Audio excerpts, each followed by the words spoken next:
Okay, so let's have now new topic, and this is about chemical fuels. So this will be the objective of this lesson. So at the end of our discussion, you future engineers should be able to define chemical fuels operationally.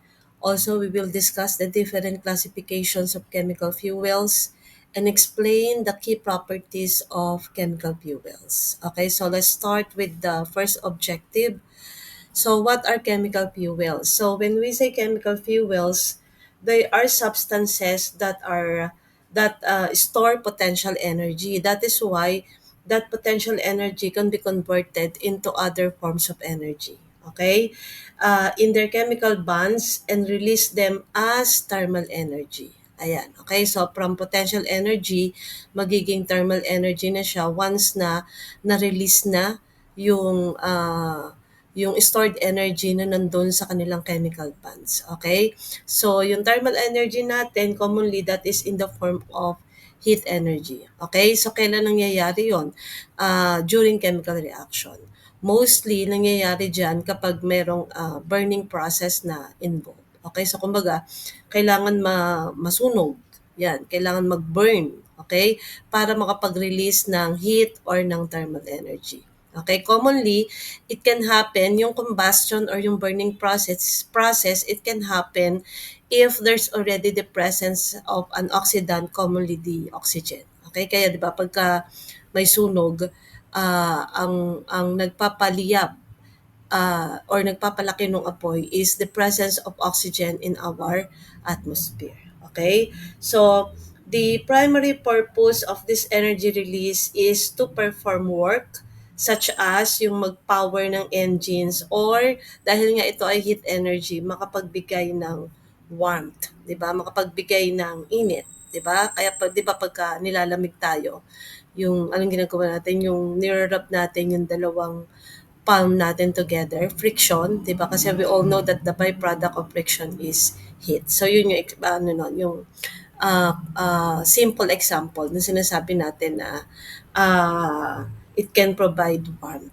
Okay? Next.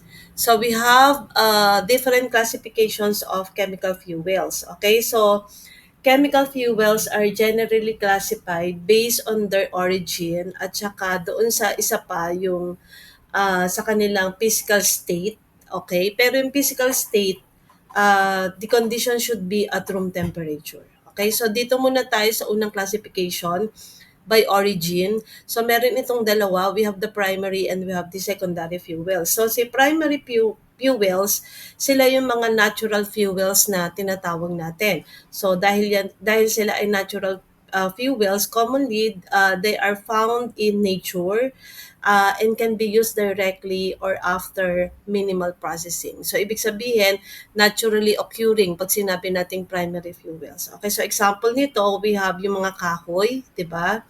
Coal, crude, petroleum, at saka yung mga natural gas natin. Okay? Kaya di ba pagka sa mga probinsya, 'di ba? Ang ginagamit nila pangluto ay kahoy, hindi naman uling, 'di ba? Kahoy mismo na kinukuha nila sa tabi-tabi o kaya yung mga natuyong sanga ng mga puno, ganyan. Okay, so yun yung primary fuels natin. Then we have the secondary. Siyempre, kung meron tayong naturally occurring, meron din tayong mga artificially prepared fuels. Yun yung secondary fuels na tinatawag natin. Okay? So dahil sila ay artificially prepared, these are derived or manufactured from primary fuels through various chemical or physical properties to improve their properties and usability. So commonly, mga secondary artificial fuels natin, actually galing din sila sa mga primary fuels natin. Okay? Nire-refined lang, okay? Kumbaga parang binabago lang yung property ng konti. Okay, pero dahil nga hindi siya naturally occurring, kumbaga pinilit na maging ganun yung property nila, kaya tinatawag silang secondary fuel. So example nito, we have the charcoal or yung uling. Saan ba galing yung uling? 'Di ba? Sa kahoy. Ano ba ang kahoy? Primary fuels, 'di ba?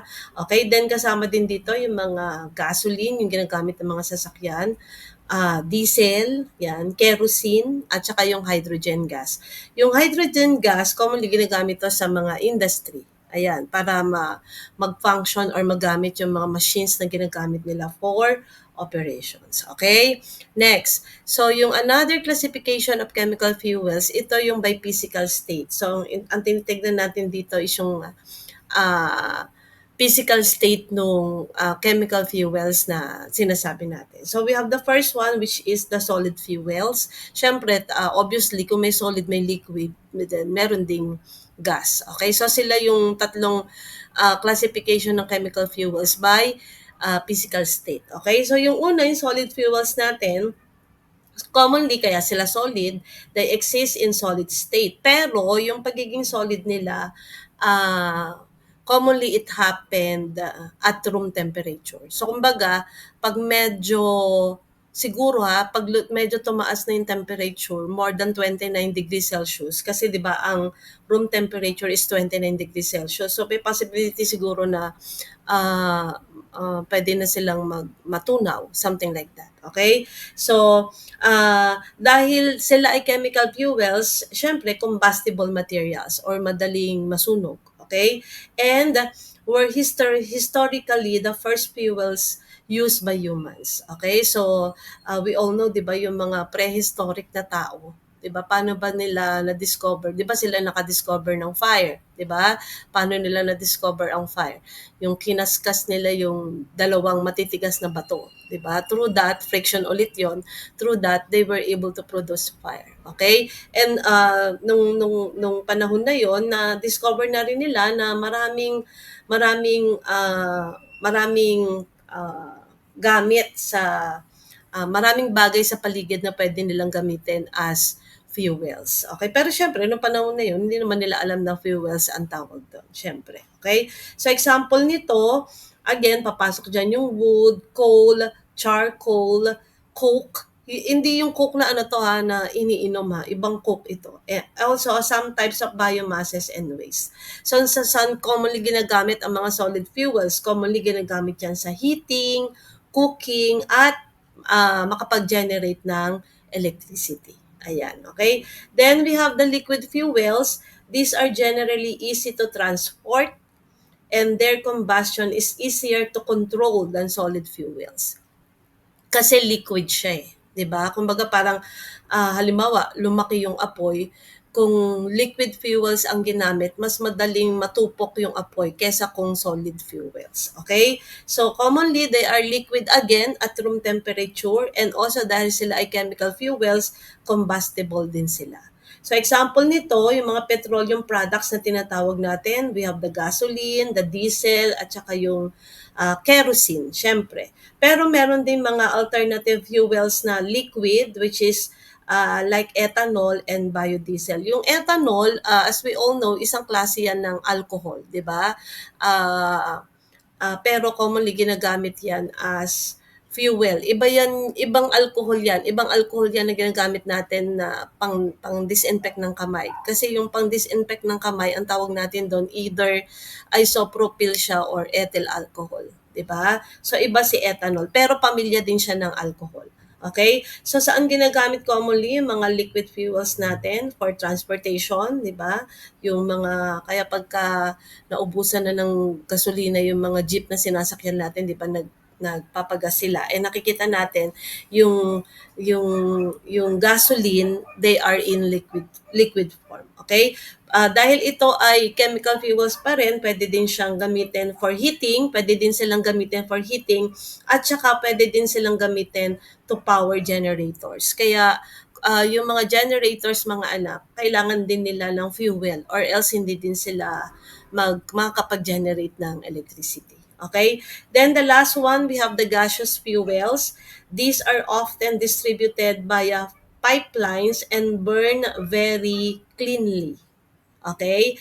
They are combustible in gaseous form at room temperature. Okay? So example nito, we have natural gas, okay? Primarily yung methane, we have propane, yung propane LPG, yung ginagamit natin sa pagluluto, hydrogen at saka biogas. That is the reason why mga anak, 'di ba? As you can see, pag base sa experience natin, 'di ba pag uling ang ginagamit natin sa pagluluto, masyadong mausok. 'Di ba? Pero pag LPG yung ginagamit natin sa pagluto, definitely hindi masyadong mausok. Okay? Yun nga lang kasi ang kumbaga medyo mahal kasi ang LPG pag bumibili tayo ng isang tangke, 'di ba? Hindi katulad pagka uling, 'di ba? 10 piso isang balot na 'yon, 'di ba? Makakapagluto na ng kanin, ulam at makakapagpakulo na ng tubig doon. Kaya lang kasi ang hindi din natin naiisip, actually mas matipid pa rin ang LPG kaysa sa uling. Okay, lalo na kung hindi ka naman masyadong madalas magluto. Kasi 'di ba, halimbawa, yung 10 pisong yung 10 pisong uling, tapos magpapakulo ka lang naman ng tubig, 'di ba? So sayang, hindi mo naman pag pinatay mo kasi yung uling, pag binasa mo yun, mahirap na ulit yun magdingas eh. 'Di ba? So mangyayari doon, hayaan mo na lang siyang maubos, 'di ba? Unlike kung LPG ang gamit, pagkakulo ng tubig, pwede mo nang i-off yung kalan, 'di ba? So actually mas matipid. Hindi lang naiisip ng mga nanay niyo yun siguro. Hindi lang natin naiisip kasi nga magkano ba ang isang tangkeng LPG? Nasa 1,000 plus na, 'di ba? Versus yung 10 pisong uling. Kaya lang 'di ba, tignan natin ha, kung 3 times a day ka nagluluto sa isang araw. So sabihin nating 10 piso, so that is already 30 pesos in a day. 'Di ba? Tapos i-multiply mo 'yon sa 30 days. 'Di magkano 'yon, 'di ba? So mas makakatipid pa rin talaga kung nag-LPG. Okay? Next, we have now the key properties of chemical fuels. Pag sinabi natin key properties, ito yung characteristics ng isang magandang chemical fuels, yung good chemical fuels na tinatawag natin. Okay? So, the effectiveness and sustainability of a chemical fuel for a specific application depend on several properties. So, the first one is we have the calorific value. Okay? Si calorific value, dito natin makikita yung total amount ng heat energy na nare-release during chemical process. Okay? Kasi 'di ba doon natin nakukuha during chemical reaction, doon natin nakukuha yung energy ng isang chemical fuels. Okay? So, generally, okay, ang good fuel can generate a high calorific value. So, mas maganda kung mas mataas yung calorific value ng isang chemical fuels kasi ibig sabihin nun, mas makakapagbigay siya ng mas maraming amount of heat energy. Okay? 'Di ba kung meron ka ng certain form of energy, pwede na natin yung i-convert into other forms of energy.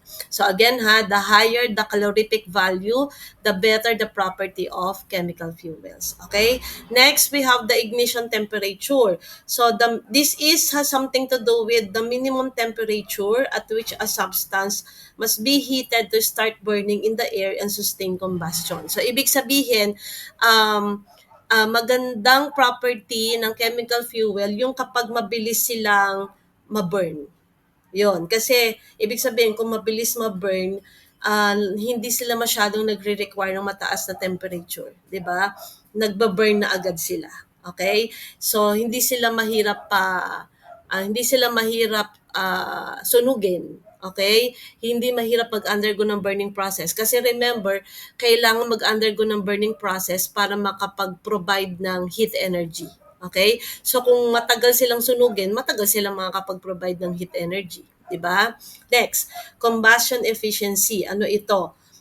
Ideally, fuel should burn completely. Pag sinabi natin combustion, yan yung burning process mismo. Okay?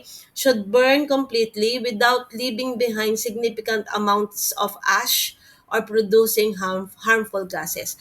This is the reason why, mga anak, mas magandang gamitin ang LPG sa pagluluto kaysa sa uling. Kasi unang-una, ang uling nagiiwan ng maraming abo. 'Di ba? Nagiiwan ng maraming ashes. 'Di ba sabi nga dito, if we are talking of combustion efficiency, dapat yung fuel nababurn sila completely. Paano natin masasabi that they burn completely? Dapat hindi sila nagiiwan ng significant amount of ashes. Di ba pag gumamit tayo ng 10 pisong uling, halimbawa, makikita natin ang daming ashes na naiiwan, ang daming abong naiiwan. Hindi katulad kung gagamit kayo ng LPG, walang abo, 'di ba? Purely yung gas na convert into heat energy. Ayan, okay? Next. So we have here the performance of and safety. Generally, mga anak, good fuel should possess the following performance and safety. Una na nabanggit na natin yung high calorific value. The higher the calorific value, the better. Ibig sabihin, good yung ating chemical fuel. Then also, proper ignition temperature. Yung sinabi natin kanina, dapat mabilis silang mag-ignite. Tapos, moderate rate of combustion. Dapat hindi mabilis na maubos during burning process. 'Di ba? Kaya ang uling, napakabilis maubos niyan. 'Di ba? Napakabilis kasi ng kanyang combustion rate. Okay? And dapat safe to handle. Ano ibig sabihin nun? Dapat hindi siya hazardous to store, hindi siya mahirap i-transport, at hindi siya mahirap i-handle. Yun nga lang yung disadvantage ng LPG. Ang LPG kasi, mga anak, hindi yan advisable na ini-store. Okay? Lalo na kung di ka marunong mag-store ng mga ganyang klase ng gas kasi ano yan madaling sumabog. 'Di ba? Yun lang yung kanyang yun lang yung kanyang disadvantage. Okay? Then also we have the environmental impact and future of chemical fuel. So definitely, class, dahil nga we are using artificially prepared chemical fuels, syempre meron yang environmental impact. Okay, so doon muna tayo sa environmental impact. Okay, so most common fuels today are fossil fuels. So ang common na ginagamit natin sa everyday living natin are the fossil fuels. And we all know na yung mga fossil fuels natin, they are non-renewable source of energy. Pag sinabi natin non-renewable, hindi sila napapalitan, nauubos. Kaya kung patuloy yan na magde-decline yung quantity ng mga non-renewable source of energy natin, pwedeng mangyari na yung mga darating na generations, wala na silang magagamit ng mga non-renewable sources. Kaya nga 'di ba, pinopromote sana ng gobyerno or pinopromote sana natin sa science na ang bawat bansa sa buong mundo ay gumamit ng renewable source of energy. Example, dito sa Pilipinas, pwede tayong gumamit ng mga geothermal power plant. Kasi maraming maraming bulkan dito sa bansa natin. Pwede tayong gumamit ng mga hydroelectric power plant kasi 'di ba, island nga tayo eh. We are surrounded by bodies of water. So pwede natin gamitin 'yon. Kaya lang kasi in reality din, mahal din kasi magpatayo ng mga power plant. Okay, mahal din mag-maintain, mga ganyan. Kaya din medyo siguro, alam niyo naman ng gobyerno natin, hindi masyado napapag-ukulan ng pansin yun. Unlike kasi pag fossil fuel, nandyan na yan eh. Okay? Mas madaling mag-generate ng mga non-renewable kaysa sa mga renewable source of energy. Okay? So, una, mga anak, they should be cheap and easily available, readily accessible and cost-effective. Ayan, dapat medyo mura. Yan, yun din ang problema kung bakit yung iba nagtsatsagang gumamit ng uling kasi nga mahal ang LPG, di ba? Economical transport, simple to transport from one place to another. Pollution-free, kundi man low pollution. Kundi man pollution-free, dapat low pollution. So it should burn cleanly without producing harmful gases or excessive smoke. Yun yung problema pag gumagamit tayo ng uling di ba? Ang usok, di ba? Then there should be no or minimal residue. Kung hindi man maiiwasan na walang maiiwan na residue, dapat minimal lang yung residue na maiiwan. Katulad nga yung sinabi ko kanina, does not leave behind many ashes or other undesirable byproducts. Okay, dapat walang masyadong residue. Okay? Then, ano naman ang alternative options ng chemical fuel? So, ito yung tinatawag nating future ng chemical fuel. So, pwede tayong gumamit ng biofuels. Okay? So, commonly, pag sinabi nating biofuels, galing yan sa biomass. Pag sinabi nating biomass, yun yung mga waste materials galing sa mga living things or organic materials. Kaya sa biofuels, kasi galing yan sa organic materials. Okay? So example nito, we have the bioethanol, biodiesel, biogas na galing sa mga biomasses natin. Okay? So again, naulitin ko, pag sinabi nating biomass, they are waste coming from organic or living things. Ayan. Then meron din tayong hydrogen fuel, which is highly efficient and produces only water vapor upon combustion. Kaya siya hydrogen. Okay? Ibig sabihin, instead na usok ang napoproduce niya, water vapor ang napoproduce niya during combustion. Then yung water vapor na mapoproduce niya, since mainit yun yung pwedeng gamitin as source of energy. Okay? Then ito yung pinakabago, we have the electrofuels or tinatawag din ito na e-fuels.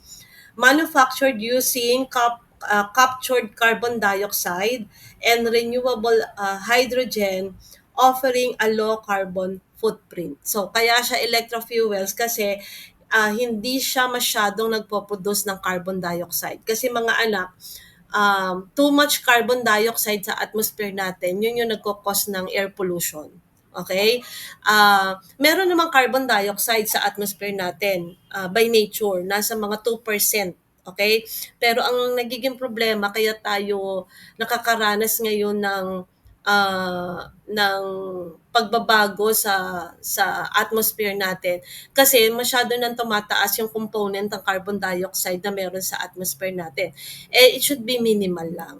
Okay? 2% nga lang eh. Okay? So, ang nangyayari dahil nga sa dami na ng mga sasakyan, sa dami na ng mga pabrika na nagpo-produce ng toxic gases sa atmosphere natin, tumataas na yung carbon dioxide content. Okay? So, yun na, lumalala na yung air pollution na tinatawag natin.